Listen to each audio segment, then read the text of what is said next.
everybody, and welcome to the Women's Soccer Show. I'm Sarah. And I'm Allie. And this is not just the Women's Soccer Show. This is the Women's Soccer Show start of Euros coverage. And this is, what is always a mouthful, Euros group previews. And this is episode 1, preview of Group A. That didn't feel like as much of a mouthful as you usual. did well. You Thank did you. well. Well done. It only took us doing this 3 times for me to be able to say it succinctly. Whoop, whoop. All right, nevertheless, that does not matter. Allie, the Euros are here. I know. They're here, and without further ado, I mean, let's just get into it. This is Group A. So for those who don't remember how this is going to work is each episode will be for one episode per group. So episode 1 will be Group A. We will talk through all 4 teams in the group. Each team will get a designated amount of time. We'll talk through them all. And then, of course, at the end of each episode, we're going to talk through our predictions for that group. But don't worry, because after we do 4 episodes, Group A, B, C, and D, we'll also have a 5th and final predictions episode ahead of actual tournament coverage, which I'm very excited about. And we reserve space, Allie, for our predictions at the end of each of these episodes to change now. Yes. between now and our final predictions episode. All right, we've done a lot of chattering. I've done a lot of chattering. Allie, take us in. So, for those who don't know, Group A, the teams are Finland, Iceland, Norway, and the hosts, Switzerland. My first fault, I'm going to be honest, this is probably the easiest group. 100%. And I mean that, no disrespect to those 4 teams, this group is probably the easiest of the groups. As to be fair, it usually is when there's a host nation group. Just because the host nation isn't typically one of the powerhouses. Would you agree? I would say so. I would say so, yeah. Yeah.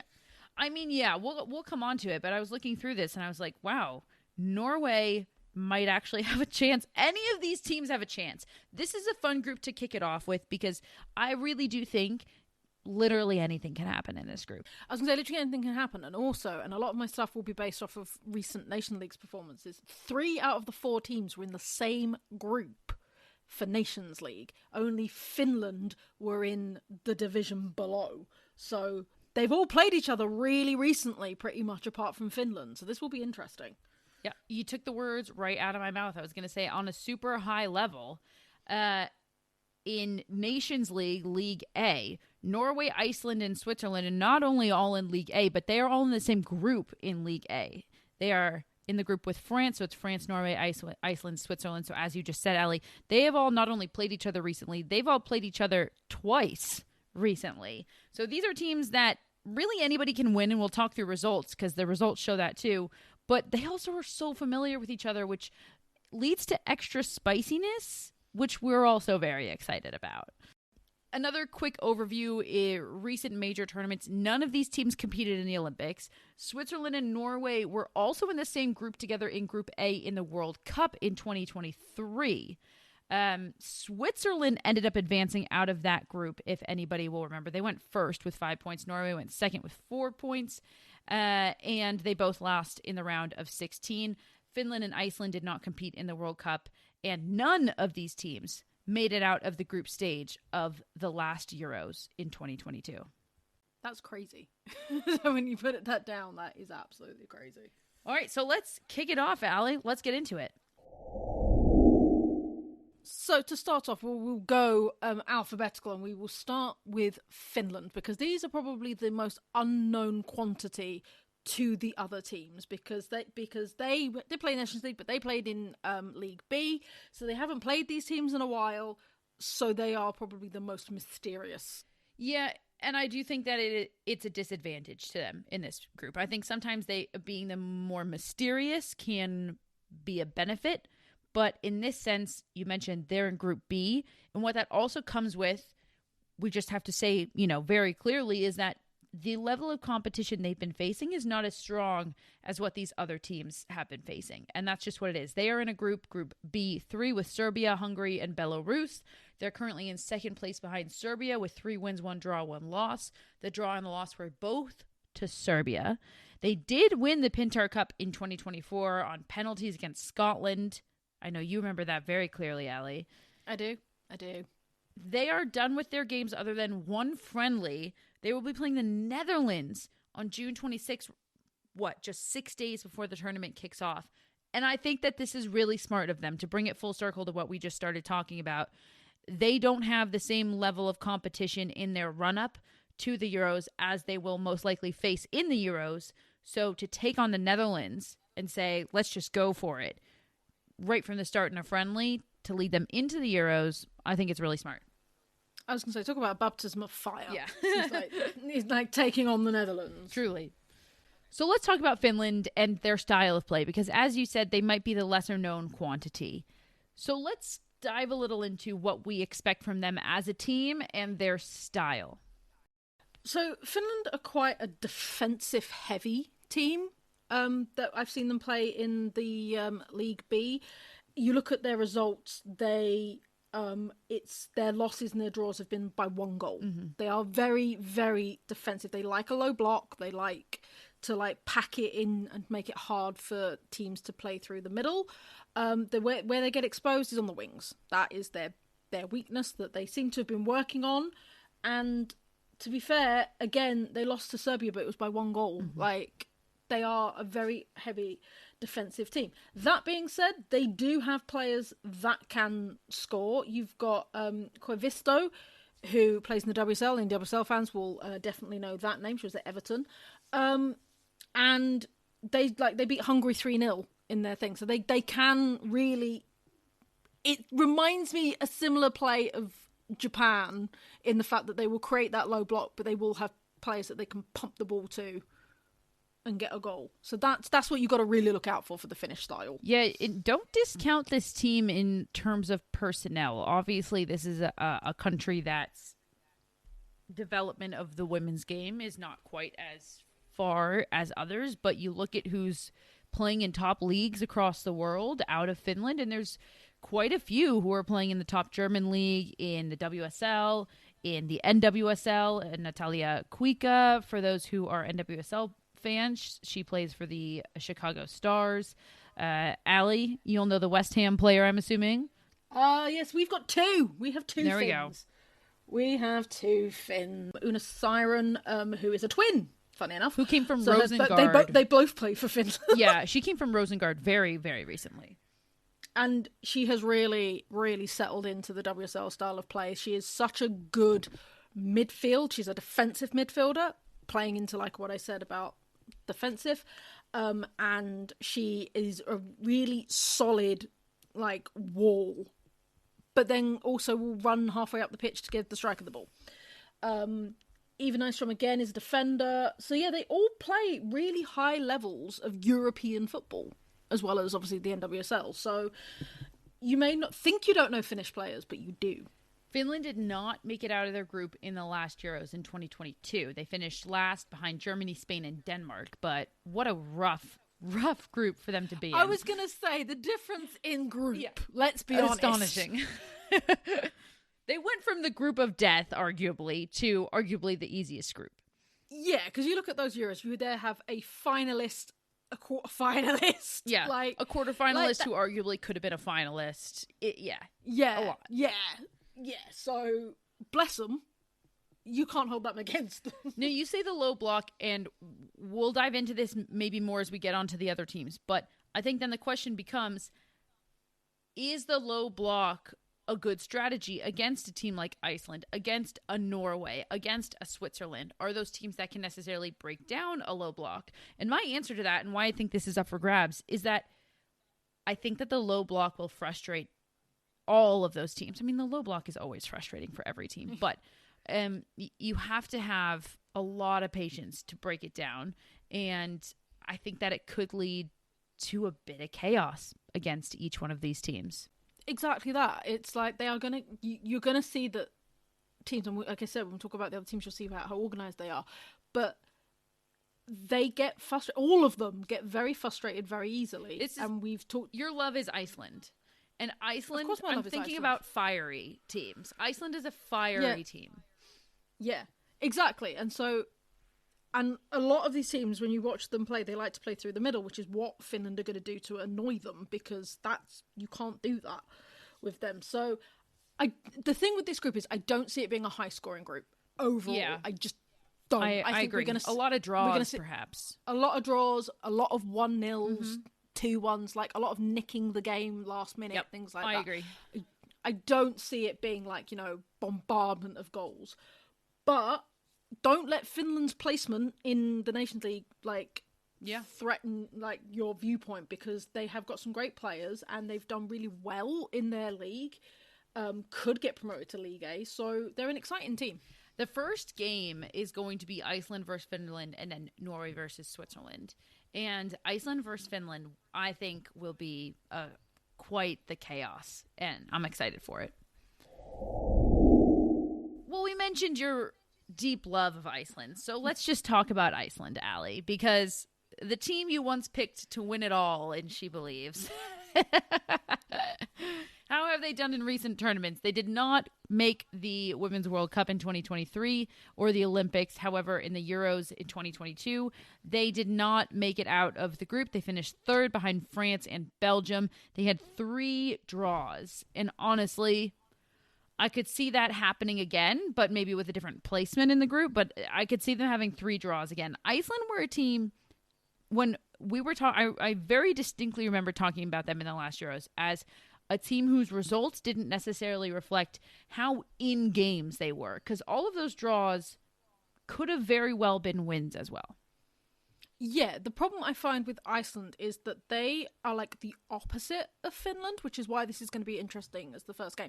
Because I find Iceland, it's why I love them, is they are very much, they play a lot of attacking football. They are very good up front. Like, they are a powerful team up front. Defensively, less so. And so what you see is, like you saw with the draws, is they went ahead in most of them and then lost it. Yeah. Yep. And that's what you find. And you find that when you saw them in the tournament in the She Believes, and we've seen it when they've played in other tournaments, is they can go ahead quite quickly, quite easily, because they've got that firepower up front and in the midfield. But defensively, that is their weak link, and they will lose. And in a group that we don't think is going to be that high scoring, is probably going to be to their detriment, because 3 draws is 3 points. That may be enough, but then if the other team beats, it could be to their detriment. Yeah, it very well could. Let's talk some recent scores. Obviously, Iceland played against the U.S. and Canada. The U.S. beat them twice. Iceland drew Canada 0-0 and lost to Denmark 2-0. And other than that, it's been all Nations League. We mentioned they were in a group with Switzerland, Norway, and France. They have drawn with Switzerland twice. They have drawn with Norway twice. The scorelines for Switzerland were 0-0 and 3-3. With Norway, it was 0-0 and 1-1. And then they have lost to France twice, 3-2 and 2-0. I mean, case in point right there, Allie, right? I mean, all of these teams are drawing with each other already. Yeah, exactly, which is why this group is intriguing, because as we talked about our poor Finland in the last group, like this group, it's like anybody on any given day. Yeah. I really think that it's a double-edged sword for Iceland. Their greatest strength is also kind of their greatest weakness, in the sense that they're not really going to play a low block. They're going to take their opportunities as they come, and the more the game goes on, the more open they're going to get. Maybe they'll start a little more tight, but they're going to become open by the end of this game, by the end of the game, and that is when teams could capitalize on it. This will be very, very interesting, Allie, because this is a team that, as we said, they didn't qualify for the World Cup. They didn't qualify for the Olympics. They didn't make it out of the group in the Euros. And yet, this is a team that can hold their own. I mean, they drew with Canada. Those scorelines against the U.S. weren't disappointing. And if you watch those games, it's not like it was easy pickings for the United States either. This is a team that is arguably better than a lot of their results, and is this the year where they can advance out of the group stage in a major tournament? They've also got a really exciting young player. I just want to highlight. Let's talk players to watch.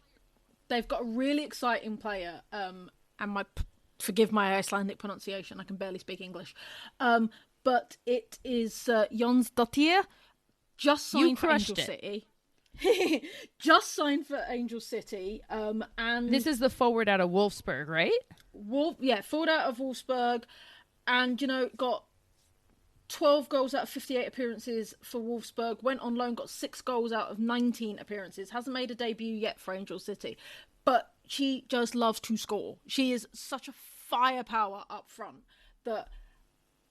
and is only 23, so she wasn't around for some of these tournaments. So she's really coming into her own at the moment. She's a very exciting prospect. So that is a huge thing. And of course, there's the, his names, if you follow WSL, you've got Dagny Brynjar-Dottir, who obviously ex-West Ham captain. There's loads. They've got some really great players. Yeah, a couple of Bayern Munich defenders and goalkeepers, Cecilia Runosdottir, who I know I just butchered her name. I'm so sorry. But I think you also touch on a really good point, which is there's youth and there's experience. And there's experience, yes. I'll add, at the head coaching position, whose name I'm also going to butcher, in Hollis Dorson, who was hired in 2021. This will be his second Euros with the squad. And I think that might be, the difference maker. Because gelling time. They've had that gelling time. This is the moment. If they're going to do it, this is the moment. I really do think so. Yeah, absolutely. And by do it, I don't necessarily mean win the Euros. I mean, let's put things into perspective with teams and their previous accomplishments. Do it means... if they get out of the group. Advance out of the group stage. Get to knockouts. Yeah, let's get them to knockouts. That would be a huge achievement for them. Totally. The only time Iceland women's soccer has advanced out of a group stage in a major tournament was at the 2013 Euros, where they advanced to the quarterfinals. And that is it. It's been a moment. It's been a moment. All right, let's move it along. Okay, we're going to talk Norway, and Norway is the team I have the most to say about. I have...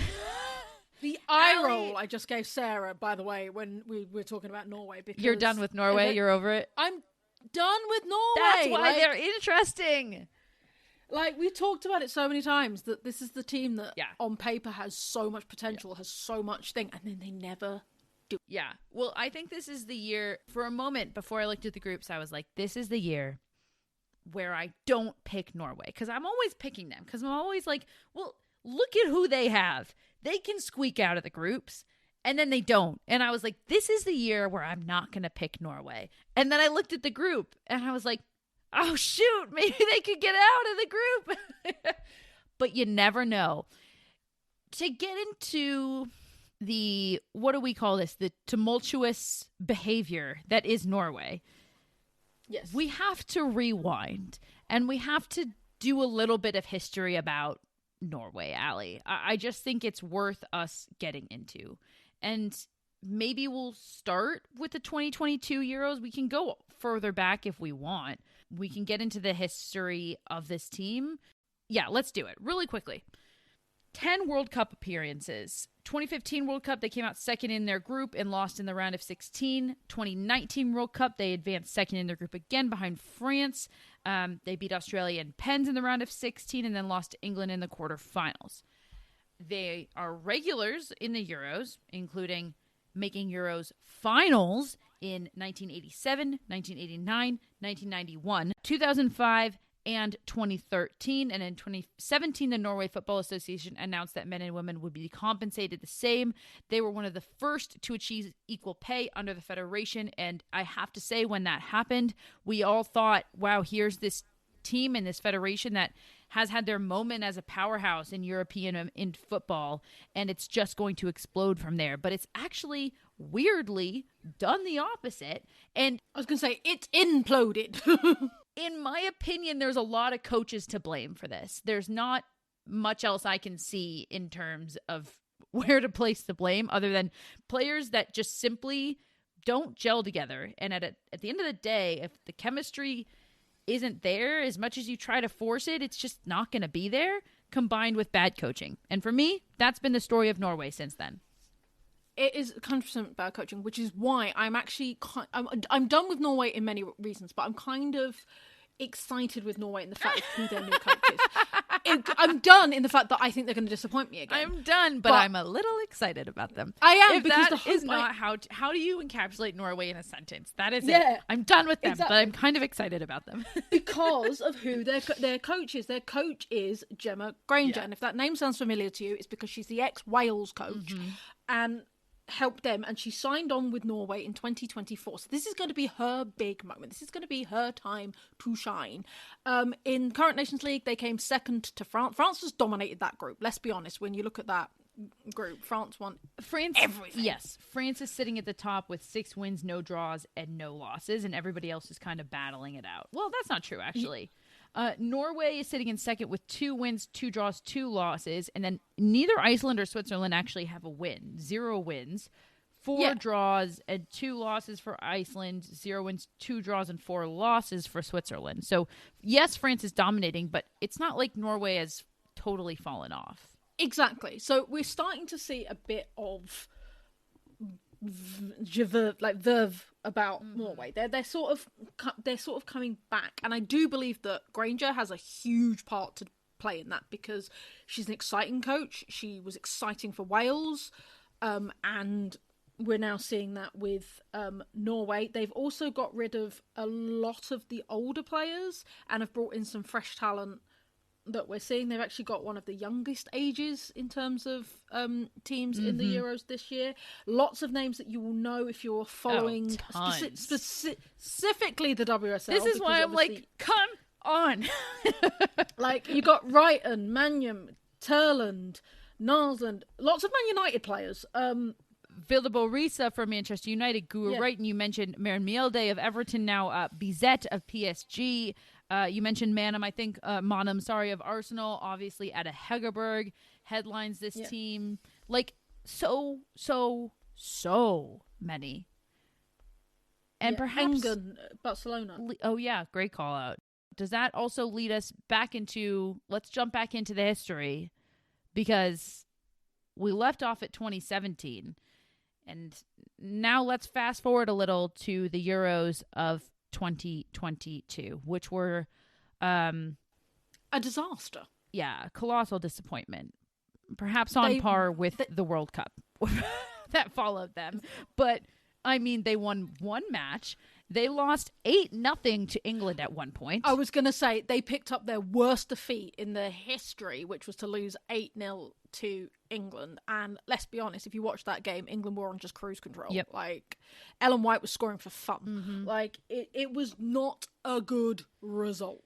There's been a lot of falling out between federation and players, and we saw that in the World Cup. We also saw that a little bit here in the Euros as well, with Ada Hegerberg was finally back with the national team. She had a falling out before then with the federation.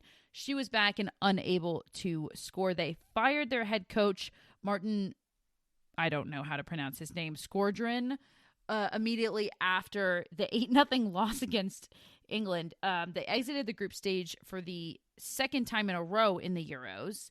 And it didn't get any better in 2023, Allie, as we will all remember. In the World Cup, we had them picked. I had them picked, certainly, to advance out of their group. They were in the same group with Switzerland. Switzerland went first. Norway did advance. They went second. They both lost in the round of 16. Norway lost 3-1 to Japan. Switzerland 5-1 to Spain. But there was a lot of drama around Norway. Am I remembering this correctly, or is that from the Euros that I'm remembering the drama? No, you are correct, because the manager that they got... yes. Oh, goodness, how could I forget? How could I forget? Yes, it's just come flooding back to Sarah. So the manager that they got was Hege Riis. And England fans will remember her in her brief stint as interim manager for England between Neville and Wiegman, where she fell out with everybody. And that, to the point where, like, Ellen White was like, I ain't playing under her. Other players were like, I ain't playing under her. She got rid of very quickly. And that's basically what happened, but in the middle of the World Cup. Yeah. In the middle of the group stages, it's all coming screaming back to me. Who were the 2 players who were, like, left off of the roster? Hansen. Yep. Caroline Graham Hansen and Hegerberger. And we all went, what the actual hell? So your 2 top players.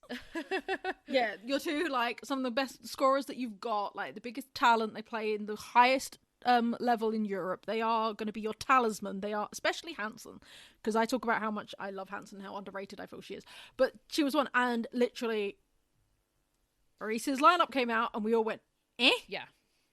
I remember that lineup drop and being like, oh, it's going down.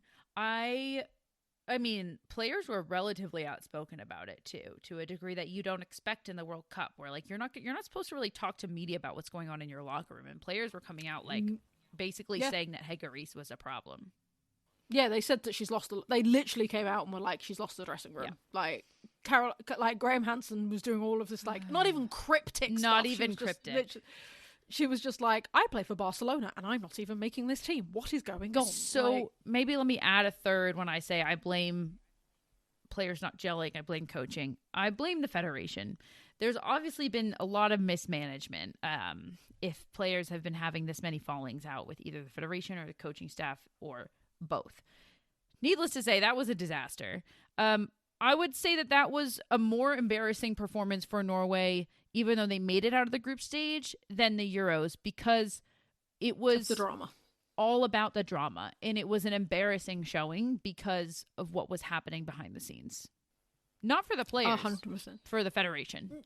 No, for sure. For the federation and for the coaching. Yeah. And the difference you're seeing, which is why I feel like I'm just like beating myself up going back to them again, because I'm like, when will I learn? It's such a toxic relationship. Yeah, I'm like, when will I learn? Just when I'm ready to be done, you pull me back in. Exactly, but Granger is such a shout. She is such a she seems to have like really like gelled the team. We're not hearing drama. They've done well in Nations League, like because obviously, as we said, France has done France thing. So I'm like, I don't want to get my hopes up for Norway, but I do think they could be one's favourites to come out of the group, and they could be even like top pick to go out of the group. And I'm done, but I'm not done. Let me just say, we write some episode notes, and I have a bullet point for us to talk about. What do we expect from them in this tournament for Norway? And I just wrote, who fucking knows, LOL. Yeah, basically. I don't know what else to say. They're either going to turn up, absolutely smash it, and go out first of the group, or they're going to absolutely bomb it, and they're going to be last. There is no in between with this team. Yeah, this team have the personnel and the ability to, quite honestly, win this entire tournament. When you look at their lineup, it is that star-studded.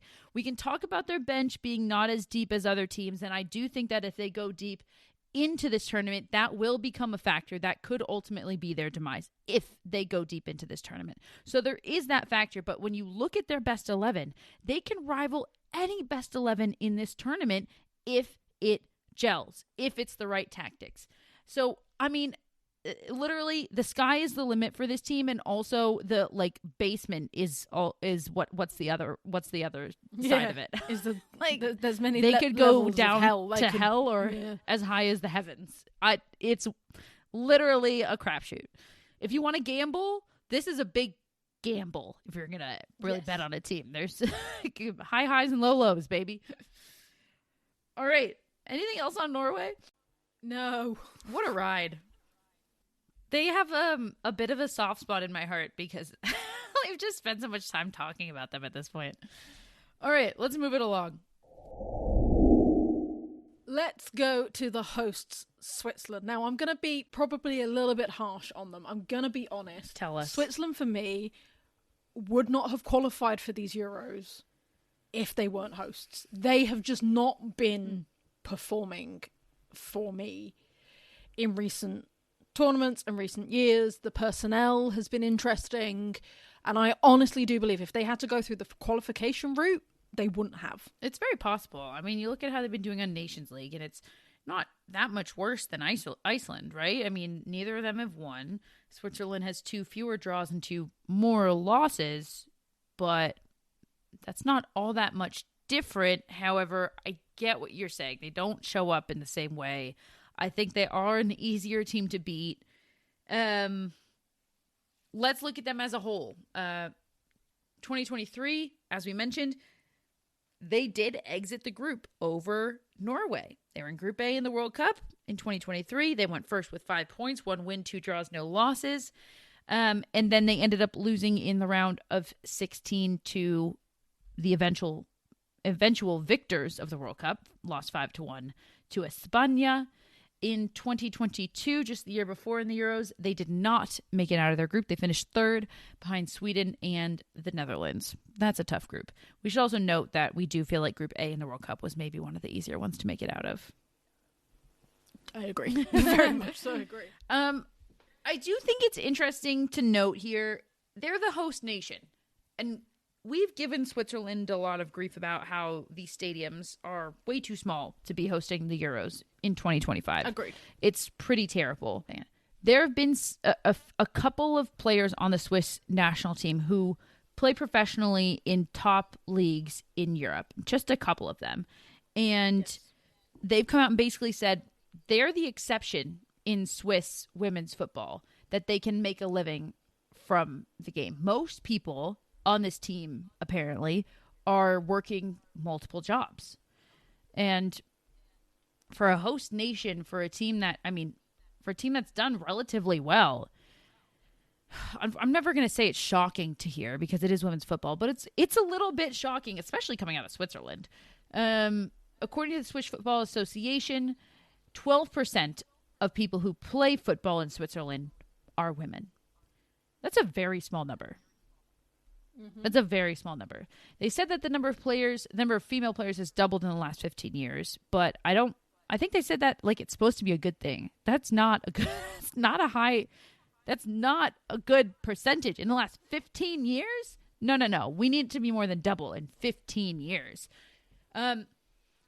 There's just still not equal opportunities for boys and girls. There's not the infrastructure to handle an increase, even though everybody's excited that potentially the Euros could bring an increase in girls and women's football to this country. There's not the infrastructure to handle that, whether that is within the federation, whether that is quite literally changing rooms, football pitches, clubs. There's players that are still on waiting lists for clubs, even though there's a small percentage of girls who play football. They're still on waiting lists for clubs to get to play. There's just not a lot of opportunities to come up and play professionally in this country. And I think that really needs to be noted before we go into this tournament, that this is a host nation who has definitely not put their money where their mouth is in terms of what needed to happen to support the Euros in 2025, coming off of the huge boom of the England Euros.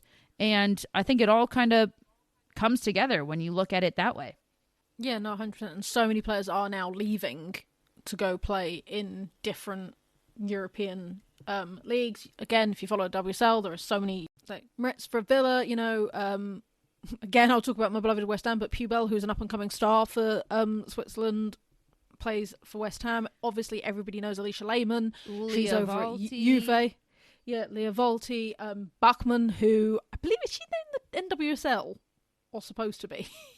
So there are, but they have all had to leave Switzerland in order to get there, which is why I back my statement in the fact that it's not their fault, but I don't think they would have qualified if they weren't the host nation, because they don't have the support, infrastructure, federation, belief that the other teams in the tournament, not just their group, has. Because they often say that the host nation often goes in as the favourite because it's the most fans, the most... I would see them struggle to get out of their group, if I'm completely honest. You would pick them to struggle more than you would pick Finland to struggle to get out of this group. Yes. Wow. Well, I guess that leads us very nicely into predictions, Allie. So let's do it. You'd love to hold all my ridiculous ideas over my head, but let us do it. Oh yeah, go ahead. Keep on your rant. I'm going to keep it in the edit. I'm not ranting, but you do. You always make me say, and I do have some ridiculous predictions. It's just that I feel that Finland can nick things, whereas Switzerland is a bit up in the air for the moment. Wow. For me at the moment. Do you want to go first and do 1, 2, 3?